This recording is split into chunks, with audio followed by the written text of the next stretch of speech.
Bonjour, bienvenue à toi aujourd'hui, bienvenue à toi en ce mardi saint, où on retrouve l'amour de Jésus, je dirais pas à son comble, mais chaque fois qu'on rencontre Jésus, c'est toujours un sommet de l'amour. La liturgie met l'accent sur le drame qui est en train de se vivre et qui va nous conduire à la crucifixion. On est devant le combat de l'amour vis-à-vis le mal qui va envahir Judas. Et c'est l'amour qui va avoir le dernier mot. C'est l'amour qui va avoir la victoire sur le mal. Et on va voir ça dans l'évangile d'aujourd'hui, où il est question de la bouchée de pain que Jésus va donner à Judas. Bouchée de pain, il faut comprendre les gestes d'amitié chez les orientaux pour comprendre ce geste-là. Mais d'abord, on va voir que Jésus est avec ses disciples et là, à un moment donné, il va leur dire « Mon cœur est troublé. L'un de vous va me trahir. » Et là, les apôtres se regardent les uns les autres en disant « Mais qui va te trahir, Jésus? » Mais ils ne parlent pas, sauf Jean et Pierre, qui sont très amis ensemble. Et Pierre dit à Jean, demande-lui donc, toi tu es juste à côté, demande-lui qui va le trahir. Et Jésus va répondre à Jean. Il va dire, c'est celui à qui je vais donner la bouchée de pain. C'est l'amour de Dieu qui se dévoile. Parce que le sens de la bouchée de pain chez les orientaux, c'était le fait de prendre un morceau de pain et de l'offrir à un invité, c'était pour l'honorer de son affection respectueuse. Je répète, offrir une bouchée de pain à un invité, c'était pour l'honorer de son affection respectueuse. Tu t'imagines, Jésus fait ça pour Judas, sachant qu'est-ce qui était pour arriver. Il voulait encore conquérir le cœur de Judas. Mais le cœur de Judas était déjà emprisonné dans sa passion pour l'argent. Il avait plus ou moins confiance en Jésus, mais par contre, il avait une affection et il était attaché à l'argent. Alors, son attachement a eu le dessus. Satan est arrivé et il a gagné le cœur de Judas à ce moment-là. Et quand Jésus a vu ce geste de Judas accepter la bouchée de pain, il lui a dit, ce que tu as à faire, fais-le vite. Et on dit, Judas sortit et c'était la nuit. Il venait de s'éloigner de Jésus. Il venait de se couper d'avec Jésus. Il s'éloignait de lui et il rentrait dans la nuit du péché, tout simplement. Mais une nuit du péché qui va le conduire à un désespoir profond. Et après ça, Jésus, et tout de suite après, Jésus, il n'est pas atterré. Jésus, il n'est pas écrasé. Il dit tout de suite, maintenant le Fils de l'homme a été glorifié et Dieu a été glorifié en lui. Le Fils de l'homme a été glorifié parce qu'il sait maintenant, Jésus, que c'est la fin pour lui. Mais rendre gloire à son Père, c'est d'aller jusqu'au bout de son oui d'amour, son oui de confiance, son oui d'obéissance filiale, d'aller jusqu'au bout. Et le Père va glorifier Jésus dans la résurrection par la puissance de l'Esprit. C'est extraordinaire cette parole-là, qui est comme une parole déjà de victoire, mais que les apôtres ne peuvent pas comprendre. Il dit maintenant que Judas est parti réaliser le projet du Satan, finalement, eh bien, le Fils de l'homme va être glorifié et le Père va être glorifié en lui.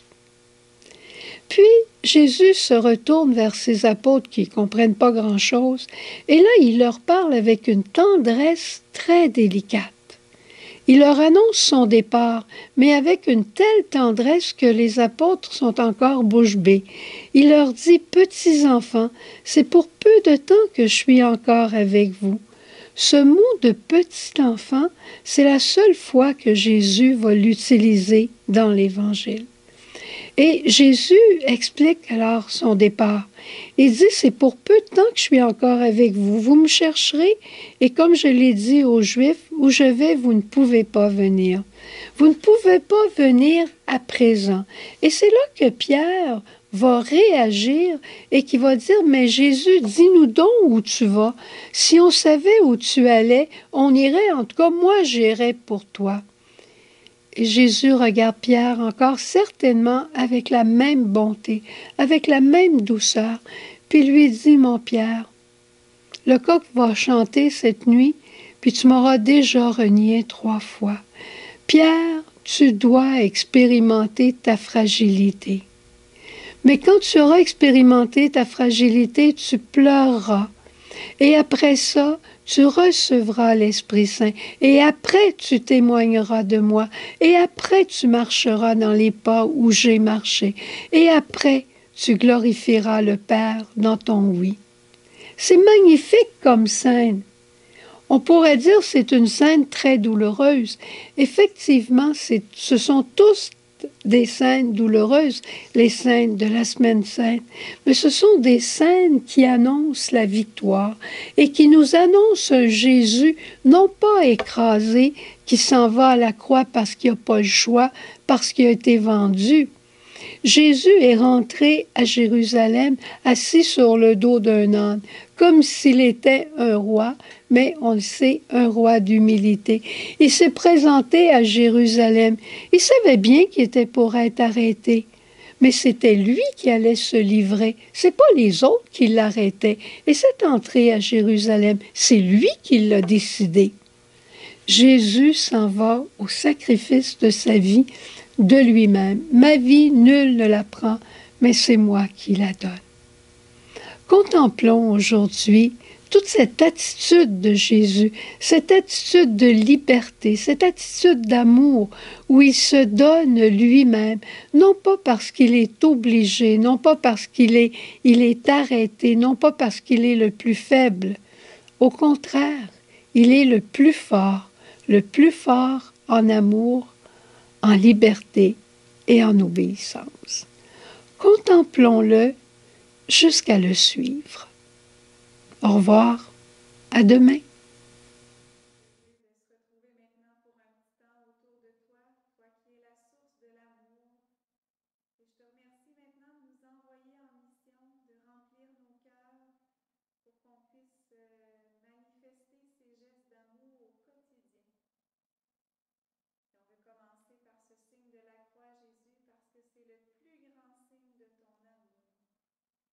Au nom du Père et du Fils et du Saint-Esprit.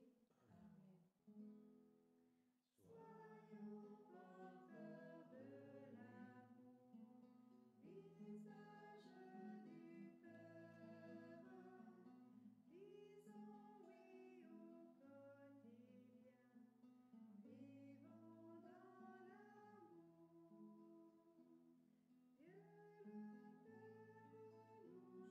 cœur. Disons oui au quotidien, vivons dans l'amour. Dieu le Père nous choisit pour être famille. C'est à nous de la bâtir par nos gestes d'amour. Jésus, merci de nous donner des frères et des sœurs à aimer. Et merci de nous donner ton Esprit Saint aussi pour qu'on puisse trouver de nouvelles façons de dire, de manifester notre amour.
Seigneur, on aime ça, avoir ta bénédiction chaque fois qu'on vient s'adorer, prier devant toi.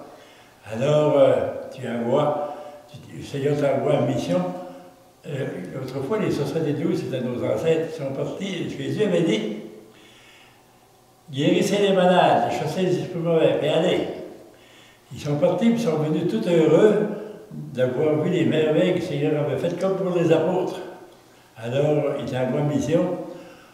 À travers la bénédiction, je vais demander que le Seigneur t'accorde les mêmes grâces que les 72 premiers qui sont partis en mission, afin que tu reviennes tout heureux ou heureuse d'avoir vécu les mêmes événements que les apôtres, la même voie, que les disciples ont vécu cette semaine-là. On a du Père et du Fils et du Saint-Esprit. Amen.